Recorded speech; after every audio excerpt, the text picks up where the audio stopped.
le Dieu de Moussa alayhi salatu wassalam. Et on voit bien ici que lui, il a entendu de ça. Moussa alayhi salatu wassalam a parlé de ça.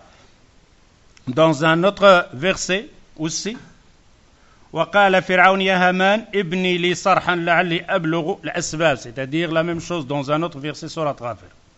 Alors on voit bien ici que Pharaon, en sachant où est-ce qu'elle est le Dieu de Moussa alayhi salatu wassalam, il est en haut. C'est pour ça qu'il a voulu faire sa tour pour essayer d'aller voir. Par contre, dans les hadiths du prophète sallallahu alayhi wa sallam,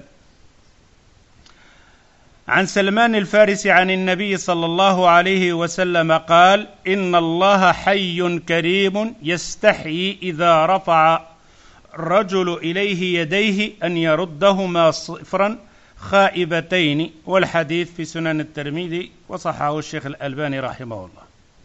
Alors ici maintenant c'est le prophète sallallahu alayhi wa sallam, comme on avait dit, c'est lui qui parle. Il nous dit qu'Allah azza wa jal ne peut pas faire à une personne, un serviteur, un esclave, إذا رفع الرجل إليه, lever les mains vers le ciel, lever les mains, il demande à Allah azza wa jal. Ici le prophète sallallahu alayhi wa sallam dans le hadith il dit الرجل يرفع يديه إليه, on lève les mains vers le ciel. Pourquoi tu lèves les mains vers le ciel? Ce qu'on va voir après aussi, c'est parmi le fitra, la nature humaine. On peut trouver ça chez n'importe, même en dehors de l'islam. En dehors de l'islam, on trouverait même l'athée, quand il sera coincé dans un problème ou il est en train de mourir, ses yeux, ils se dirigent vers le ciel. Deuxième hadith, ici, عن أبي هريرة رضي الله عنه أن رسول الله صلى الله عليه وسلم قال يتنزل ربنا تبارك وتعالى كل ليلة إلى السماء الدنيا حين يبقى ثلث الليل الآخر يقول من يدعوني فأستجب له من يسألني فأعطيه من يستغفرني فأغفر له, والحديث في صحيح البخاري. Encore une autre parole du prophète sallallahu alayhi wa sallam, le hadith rapporté par Abu Huraira radiyallahu anhu. Qu'est-ce qu'il dit ici, le prophète sallallahu alayhi wa sallam? يتنزل ربنا تبارك وتعالى كل ليلة إلى سماء الدنيا. Encore ici, vous devrez bien maintenant revenir aux premières dars. Les premières dars, c'était quoi? Les 5 sens, ils sont limités. Les 5 sens sont limités. Ils n'ont pas une force. Le sens de vue, le sens d'entendre, et la même chose, la raison, l'aql, elle est limitée. Il ne peut pas avoir de réponse à tout.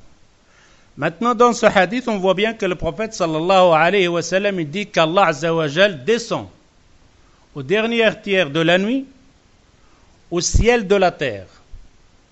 Pas qu'au premier ciel, c'est-à-dire, non, au ciel de la terre. Ici, quand Allah azza, le prophète sallallahu alayhi wa sallam, il dit yatanazzal, il descend. Et quand on dit il descend, c'est qu'il est au-dessus de ses cieux. Alors, on va bien après, comme on va voir, c'est thuluth al-layl, sa descente. Mais ici, qu'est-ce qu'on a? On a la parole donc du prophète sallallahu alayhi wa sallam. Dans Sahih al-Bukhari, le prophète sallallahu alayhi wa sallam, il dit Allah, il descend. Maintenant, nous autres, l'argument qu'on veut ramener ici, c'est quoi? Il descend. S'il descend, c'est qu'il est au-dessus du ciel. Maintenant, la descente, est-ce que la raison ou l'aql peut comprendre cette descente?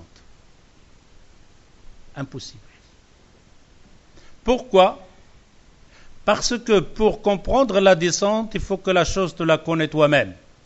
Si tu dis la voiture descend, tu comprends la voiture comment elle descend. Si tu dis la pluie il descend ou la pluie il tombe, tu comprends comment la pluie il tombe.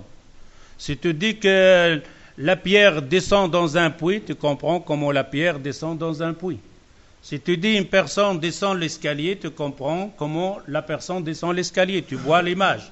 Si tu dis que la balle descend l'escalier, tu comprends comment la balle a descendu. Mais le mot descendez, descendez, descend et descend, c'est tout le monde descend.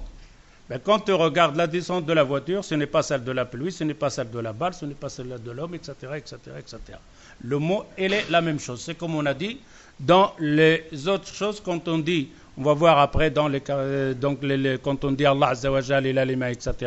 On dit aussi Allah Azza wa Jal, il a les mains. Il a deux mains. Mais les deux mains, c'est de droite. Il n'y a pas de gauche et de droite, comme nous.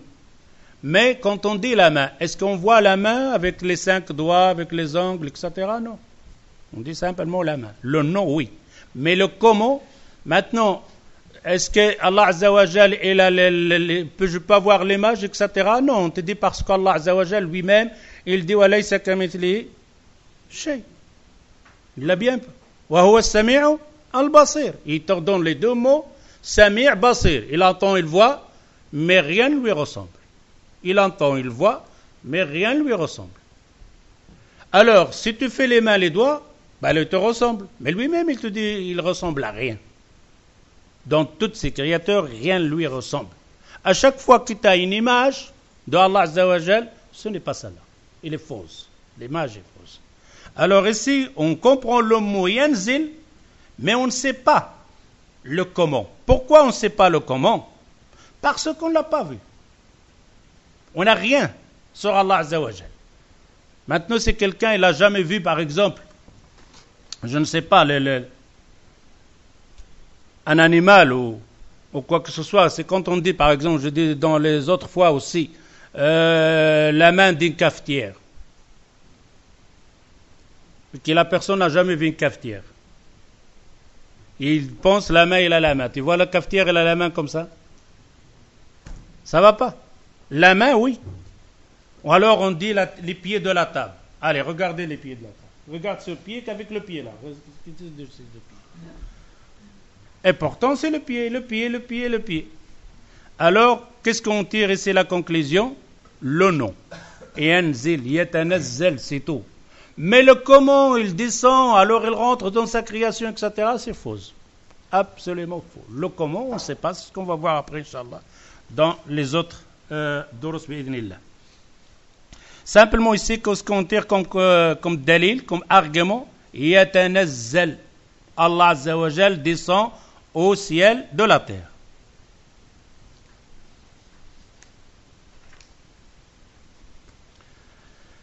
La même chose dans un hadith عن جعفر بن محمد عن أبيه قال وأنتم تسألون عني فما أنتم قائلون قالوا نشهد أنك قد بلغت الحديث لليوم mais simplement je prends ici l'argument qu'on a besoin بلغت وأديت ونصحت فقال بأصبعه أو بإصبعه السبابة يرفعها إلى السماء وينكثها إلى الناس اللهم اشهد اللهم اشهد 3 مرات والحديث رواه مسلم.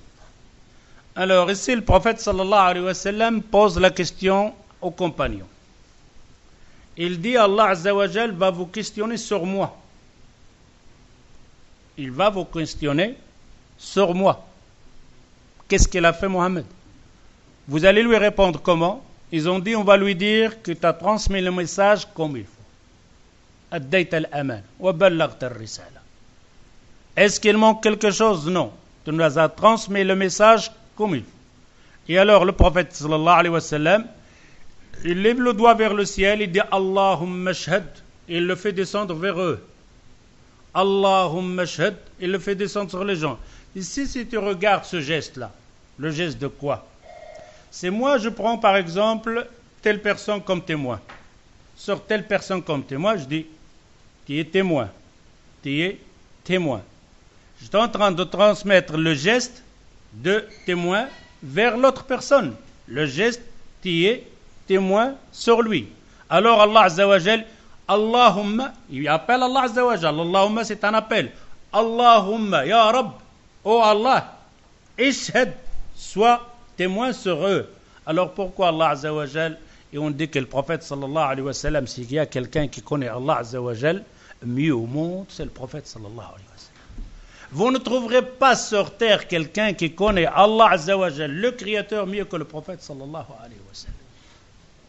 Alors le hadith dans Sahih Muslim, quand le prophète sallallahu alayhi wa sallam fera ce geste, il va faire ce geste, Allahumma, oh ya Allah, ashhad. Pourquoi il fait descendre le doigt vers le bas? Parce que ceux-là, ils sont en bas. Et pourquoi il lève le doigt vers le ciel? Parce qu'Allah Azza wa Jal, il est loin. Ça, c'est un argument qu'on rapporte ici, comme le prophète sallallahu alayhi wa sallam lui-même, avec ce geste, il nous montre qu'Allah Azza wa Jal, il est haut. Si Allah, il est partout, comme ils disent les autres là, oh Allah, Allahumma shahad, oh Allah, tu n'as pas besoin de faire ni comme ça, ni comme ça, ni comme ça, ni derrière, ni vers le bas. Tu fais Allahumma shahad. Pourquoi? Parce qu'il est partout.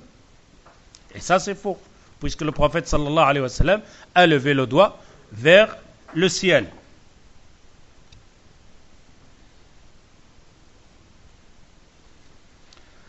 عن أنس قال جاء زيد بن حارثة يشكو فجعل النبي صلى الله عليه وسلم يقول اتق الله وامسك عليك زوجك أو زوجك.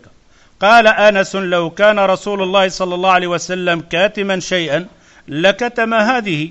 قال فكانت زينب تفخر على أزواج النبي صلى الله عليه وسلم تقول زوجكن أهاليكن وزوجني الله تعالى من فوق 7 سماوات. والحديث في صحيح البخاري. Alors ici, Zayd ibn Haritha, il vient vers le prophète sallallahu alayhi wa sallam. Je vais raconter un peu cette histoire parce que c'est l'histoire qu'on ramène des gens rawafid et tout ça, même les gens, les athées, les ilmaniyoun, ils disent que le prophète sallallahu alayhi wa sallam, même Boutros, Zakaria Boutros, le chrétien là qui attaque l'islam sur la chaîne donc de la télévision, quand on cherche, c'est-à-dire les défauts du prophète sallallahu alayhi wa sallam, parmi les défauts il cherche, il dit que le prophète sallallahu alayhi wa sallam ne peut pas être un prophète parce qu'il a épousé la femme de son fils. Et ça c'est faux. Zayd, et c'est dans l'histoire, Zayd ibn Haritha, c'était l'adoptif du prophète sallallahu alayhi wa sallam. Elle a été adoptée par le prophète sallallahu alayhi wa sallam. Et avant l'islam, les gens adoptent les enfants, mais c'était comme leur fils. Il hérite, etc., et tout ça, etc. Même parfois, certains musulmans, maintenant, ils ont cette pensée. C'est haram. At-tabanni, adopter un enfant, c'est haram dans l'islam. Tu peux prendre un enfant en charge. C'est-à-dire que ta sœur, il a un enfant, etc., il ne peut pas l'élever, ou ta sœur, elle est morte, tu le prends, ou tu vois maintenant les gens qui n'ont pas d'enfant, ils vont, par exemple, ils adoptent un enfant. Et tout d'un coup, l'enfant, il devient héritier, la femme enlève le foulard devant lui, etc. Ça, c'est haram. Là, il n'est pas son fils. Même s'il l'a pris à peine qu'il est sorti de ventre de sa maman. Et qu'il l'a fait, dès qu'il grandit, il devient adulte, il doit se cacher, il ne peut pas rester seul avec, etc. Alors ici, Allah Azza wa Jal, pour annuler ce mensonge, car c'est un mensonge, car Allah Azza wa Jal, il dit, ce n'est pas vrai, ce ne sont pas vos enfants. Vos enfants, c'est ceux-là qui sont créés par leurs parents. Ça, c'est vos frères dans l'islam. Alors, le prophète, Allah Azza wa Jal va faire annuler cette coutume que les gens portent, c'est-à-dire adopter, que c'est annulé, c'est haram. Il va le faire par le geste aussi. C'est-à-dire qu'Allah Azza wa Jal va faire que Zayd, il va divorcer donc de sa femme. Et alors il va ordonner au prophète sallallahu alayhi wa sallam d'épouser la femme donc de son fils adoptif. C'est pour ça le prophète sallallahu alayhi wa sallam, comme vous le savez avec le Mi'raj et tout, il était un peu mal à l'aise. Qu'est-ce qu'ils vont dire encore? Ils ont dit beaucoup de choses. Maintenant celle-ci. Et alors quand Zayd il vient, il se plaint. Le prophète sallallahu alayhi wa sallam, il dit mon épouse, etc. Le prophète il sait ce qui va se passer. Il dit à Zayd, reste tranquille, reste avec ta femme, ton épouse, il est bien, Inch'Allah, taqillah, etc. Il a peur. Et là, le verset va descendre à parler au prophète sallallahu alayhi wa sallam. Tu crains les gens, ce n'est pas les gens que tu dois craindre. Crains Allah Azza wa Jal. C'est pour ça ici, il dit dans le hadith, Anas ibn Malik, si le prophète il devait cacher un verset, il va cacher ce verset qui est descendu sur lui pour lui dire, il ne faut pas avoir peur, il faut faire ce que je te dis. Effectivement, le divorce de Zayd avec son épouse va se faire, etc., etc. Et le prophète sallallahu alayhi wa sallam, il va l'épouser, c'est-à-dire la femme de Zayd. Alors, ici, pourquoi on a ramené ce verset ici? Zaynab, Zaynab Tafkhar. Tafkhar, comment on dit?